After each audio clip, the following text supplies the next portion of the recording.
নমস্কার বন্ধুরা, welcome to Shampa's kitchen. আজকে তৈরি করে দেখাবো বেগুন দিয়ে অপূর্ব স্বাদের বেগুন পাতুরি রেসিপি। তার জন্য সবার প্রথমে আমরা বেগুন নিয়ে এইভাবে কেটে নেব। বেগুনের সাইজ অনুযায়ী বেগুনগুলোকে 4 ফালি বা 8 ফালি করে লম্বালম্বি কেটে নেব।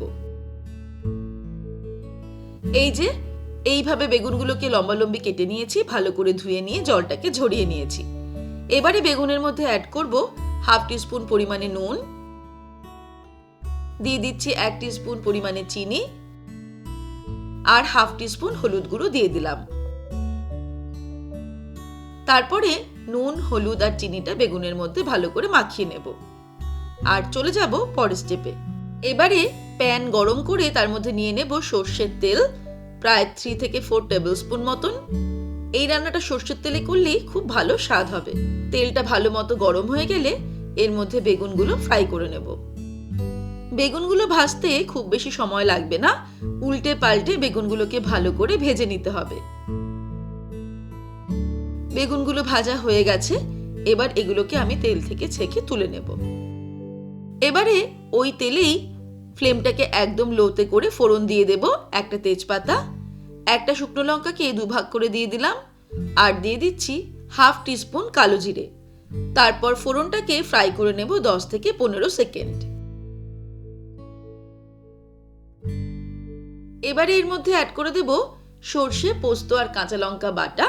একটা মিক্সির ছোট জারে 2 টিস্পুন কালো সর্ষে, 2 টিস্পুন সাদা সর্ষে, 2 টেবিলস্পুন পোস্ত, গোটা 4 কাঁচা লঙ্কা আর হাফ টিস্পুন নুন নিয়ে অল্প জল দিয়ে পেস্ট করে নিয়েছি, সেটা অ্যাড করে দিলাম। এর মধ্যে দিয়ে দেব আরো হাফ টিস্পুন পরিমাণে হলুদ গুঁড়ো, দিয়ে দিচ্ছি 1 টিস্পুন নুন, তবে নিজেদের স্বাদ অনুসারে নুনটা অ্যাড করতে হবে। চিনিও দিয়ে দিচ্ছি 1 টিস্পুন, জিরের গুঁড়ো দিয়ে দেব হাফ টিস্পুন। সবকিছুকে নাড়তে নাড়তে মিক্স করতে করতে জাস্ট 30 সেকেন্ড রান্না করব। তারপর এর মধ্যে মিক্সির বাটিটা ধুয়ে জল অ্যাড করে দেব। আরো কিছুটা জল লাগবে, তাই আরো কিছুটা জল এর মধ্যে অ্যাড করে দেব। তারপরে ফ্লেমটাকে হাই করে দেব। হাই ফ্লেমে যেই গ্রেভিটা ফুটতে শুরু করবে, ভেজে রাখা বেগুনগুলো এর মধ্যে অ্যাড করে দেব।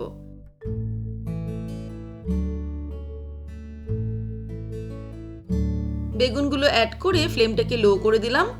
3টে চিড়ে রাখা কাঁচা লঙ্কা এর মধ্যে দিয়ে দেব। তারপরে লো ফ্লেমেই ঢাকা দিয়ে রান্না করব 5 মিনিট। 5 মিনিট পর ফিরে আসছি। 5 মিনিট হয়ে গেছে। এবারে আমি এটাকে কড়াইটা নাড়িয়ে একটু নাড়িয়ে দেব, কারণ যদি আমি হাতা বা খুন্তি দিয়ে নাড়তে চাই সেক্ষেত্রে বেগুনগুলো ভেঙে যেতে পারে। এবারে ফাইনালি এর মধ্যে দিয়ে দিচ্ছি 1 টিস্পুন কাঁচা সর্ষের তেল আর দিয়ে দেব 1 মুঠো ধনেপাতা কুচি। তারপর ওভেনটাকে অফ করে দিয়ে এটাকে ঢাকা দিয়ে আরো 5 মিনিট স্ট্যান্ড বাইতে রেখে দেব, যাতে কাঁচা তেল আর ধনেপাতার ফ্লেভারটা গ্রেভির মধ্যে মিশে যায়। ব্যাস তৈরি হয়ে গেল খুব সহজে দারুণ টেস্টি বেগুন পাতুরি রেসিপি। এবারে বাড়িতে চটপট এই বেগুন পাতুরি তৈরি করে ফেলুন আর গরম গরম ভাত, লুচি, পরোটার সাথে সার্ভ করুন। আশা করি এই বেগুনের রেসিপি পরিবারের সকলের মন জয় করে নেবে।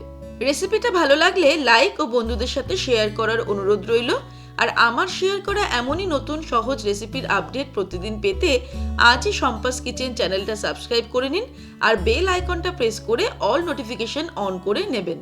তাহলে আমার রেসিপি শেয়ার করার সঙ্গে সঙ্গে আপনাদের কাছে নোটিফিকেশন পৌঁছে যাবে। ভালো থাকবেন, সুস্থ থাকবেন। আমি আবার হাজির হব নতুন নতুন রেসিপির সঙ্গে। নমস্কার।